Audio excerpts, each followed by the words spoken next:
Redline Productions proudly presents.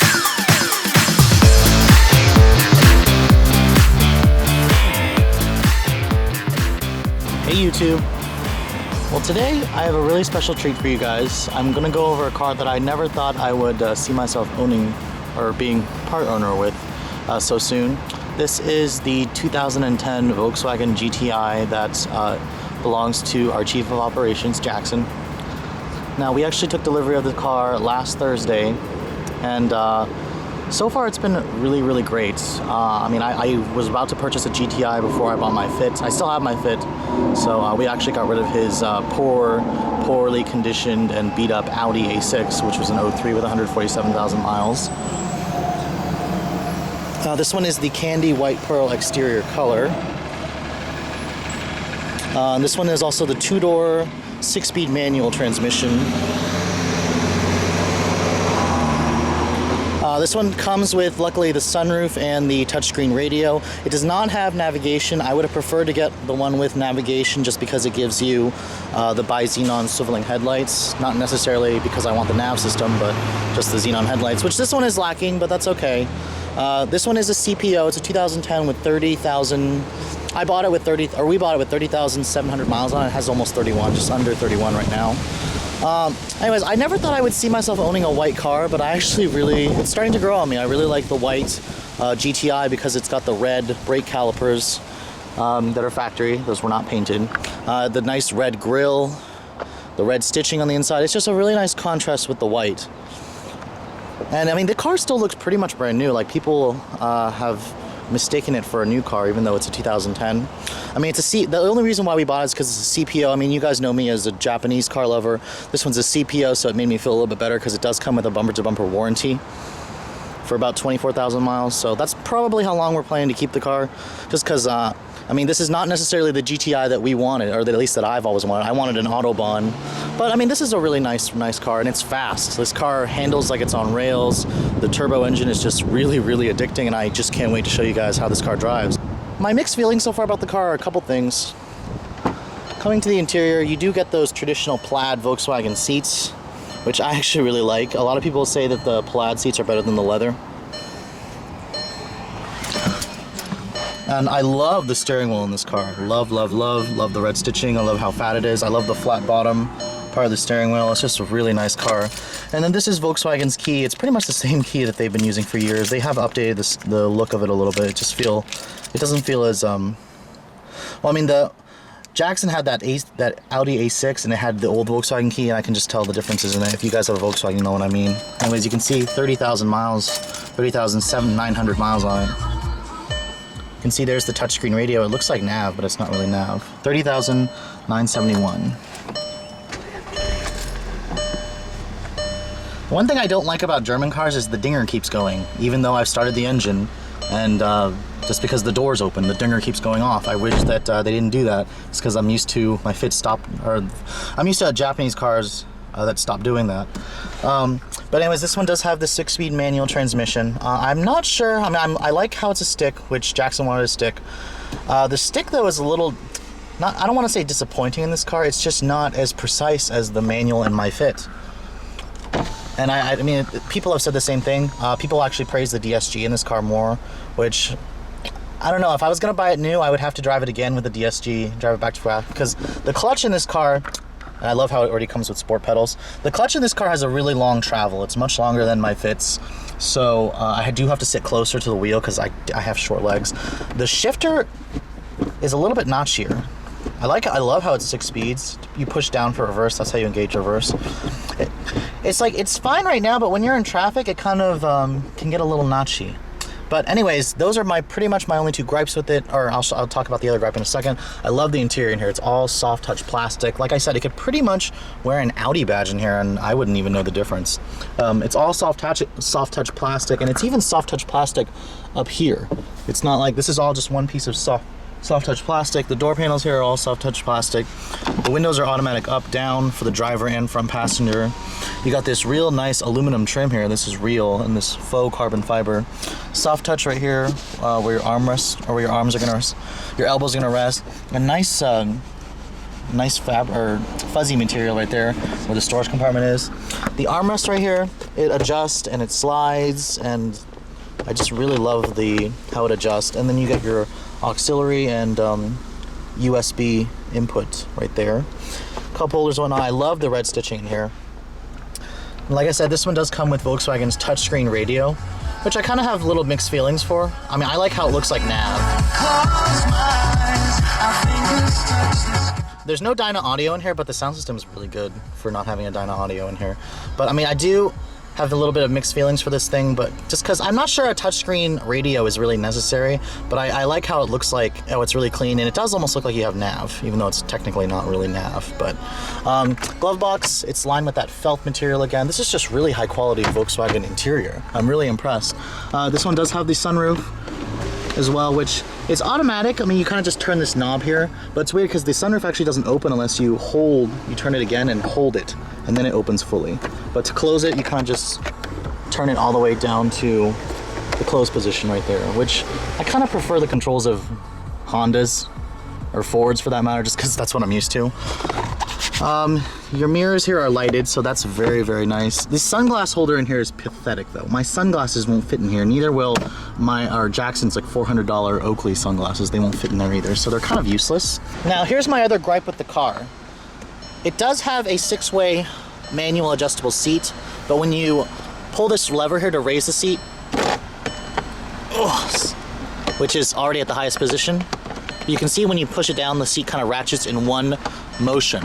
My biggest issue with the seat is if you look at the angle, it's reclined like this. It's reclined like that, and I want to lower the front seat down like that, but you can't do that, so I kind of feel like I'm just leaning back too much, and I wish that it had an 8-way manual adjustable seat over the 6-way.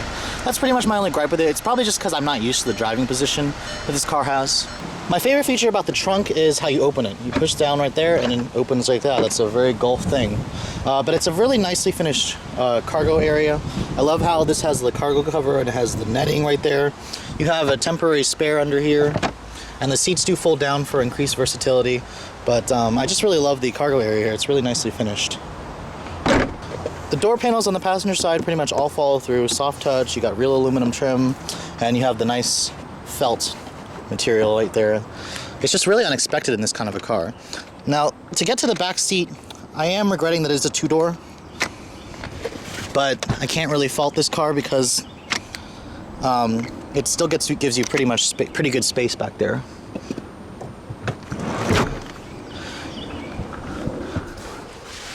Surprisingly, it gives you really good space. You have an armrest back here with cup holders. You have vents back here. I never thought I would see vents back here in this kind of a car. And what's really nice is the materials here are soft touch. This is soft touch right here. You got padded fabric right there, and it's soft touch right there. Volkswagen really does care about the back seat passengers. I mean, the B-pillars here are lined in fabric, just like the headliner. I mean, the backseat passengers haven't been neglected, and that's the thing that I really like about this car. And check out that legroom. That's where I would have the seat to drive. I mean, that's really excellent. And the seats are pretty comfortable. There's pretty good headroom, despite the fact that there's a sunroof. This car is just really practical. With 4 doors, you could really carry four or five people in this car, definitely. The one thing that you guys probably will notice about the exterior is the fact that this one has rims that you don't see too often on a GTI. Most of them have those blacked out spokes with the machine finished, with the dark graphite finish, which is what I prefer. Jackson actually doesn't like those rims. He thinks they look really awkward, like a cheese grater or something. But those are 18s. These are the 17s on 225s. 45s are 17s, which I guess that makes the ride a little bit better. Makes the tires less expensive to replace, but I prefer the dark finish. But I guess it does really look good with the white of this car. Anyways, this is Volkswagen's 2-liter direct injection 4-cylinder engine, turbocharged. I love the way the exhaust sounds. It's a really addicting exhaust note. I literally have to keep my foot strapped to the floorboard or to the seat rails to keep it from flooring all the time, just because I love the way it sounds. But you can hear the direct injection ticking away. This is probably the first car that I've ever had with direct injection and a turbocharger. It makes 200 horsepower, 207 foot-pounds of torque, but it honestly feels a lot faster than that. I mean, this car, when compared to the Speed 3, is down 63 horsepower, but it doesn't feel that much slower than a Speed 3, and it blows away a Civic Si. I'm a Honda fan here, and I just think that this motor seriously outguns and outclasses the 2.4 in the Civic. Well, there's nothing wrong with that engine. It's just Honda really needs they need to turbocharge. They need to have a turbo Civic. Seriously, they need to hurry up and bring one.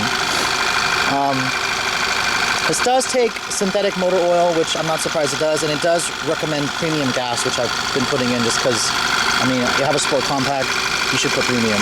Rated at 21.31, it gets pretty good gas mileage. I've gotten as high as about 30 miles per gallon on the highway, about 20 in the city.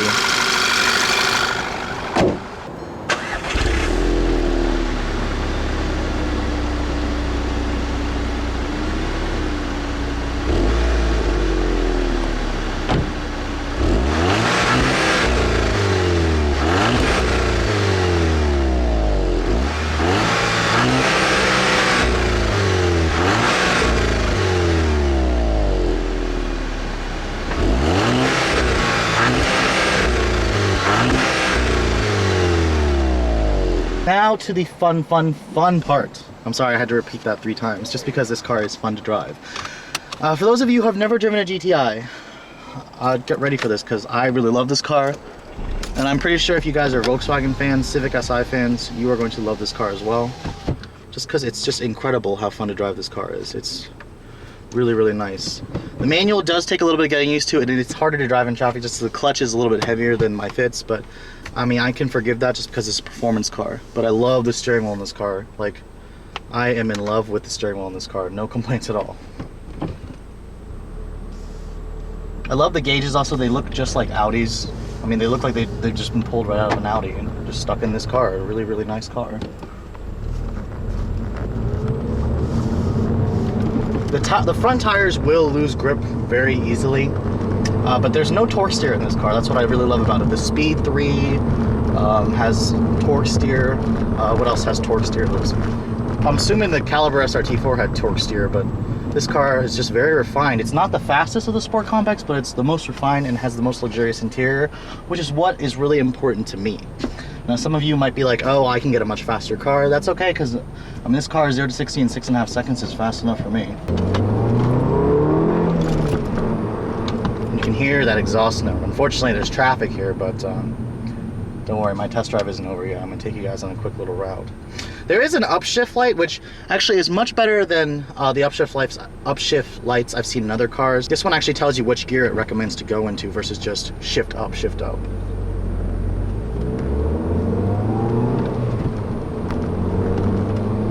The engagement point is definitely pretty late in the clutch travel, so it's very different from my Fit. I've actually stalled the car a couple times when I first started driving it.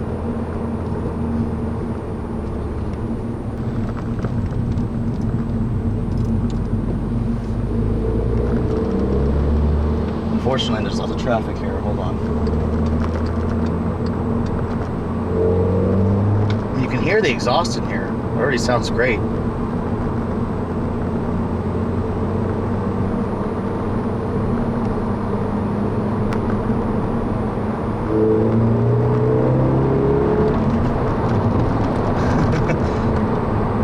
So I pretty much have to keep my right foot under control in this car just because I'm very tempted to speed in it, which it's quite easy to.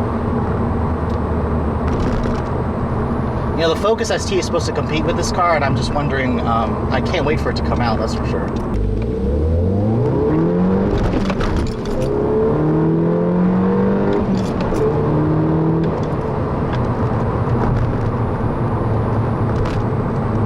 The traction control does interfere with this car just a little bit, but I'm not surprised it does. I mean, it's got so much power, it can overwhelm the front tires very easily. It's just incredible how fun to drive this car is. I'm loving every minute of it.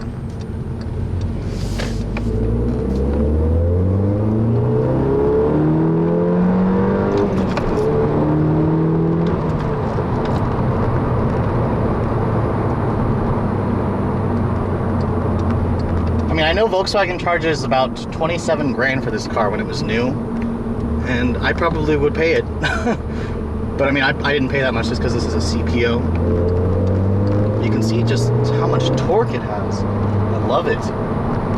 Just turbo engines really are the way to go. I mean, Honda really needs to get with the program and give us turbo engines, because the torque that this gives you. I mean, the new SI I've driven a couple times, 2.4 liters, much more torque, but this still has, I mean, this car makes 207 foot-pounds of torque at 1500 RPM, all the way up to 5000 RPM. So that's the one benefit that turbo engines give you, is all that torque. I'm just loving every second of this car. I'm starting to fight with Jackson, because I'll tell him, like, I'm taking the GTI today to work, and he's like, no, I want to take it to work. But I mean, I still love my Fit.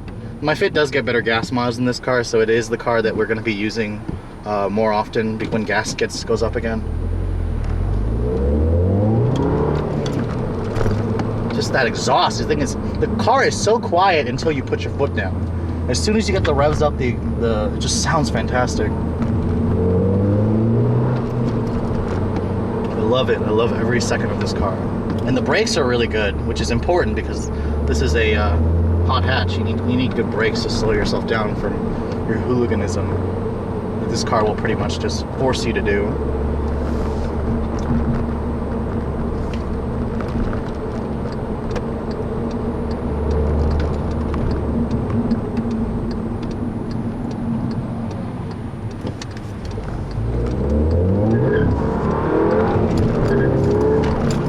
It's pretty easy to chirp second in this car. Very easy to chirp second here.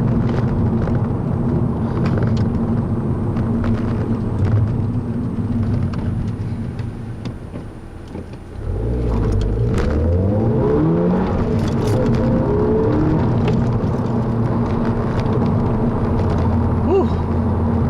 Anyways, guys, I hope you have enjoyed this overview of this 2010 Volkswagen GTI. I will be showing you guys the latest GTIs in the coming weeks, just because the 12 models were updated a little bit, but this car still is phenomenal. So if you are in the market for a hot hatch and you can't wait for the Focus ST, take a look at the GTI, just because it's still a great car. But anyways, guys, thanks for watching. Have a great day.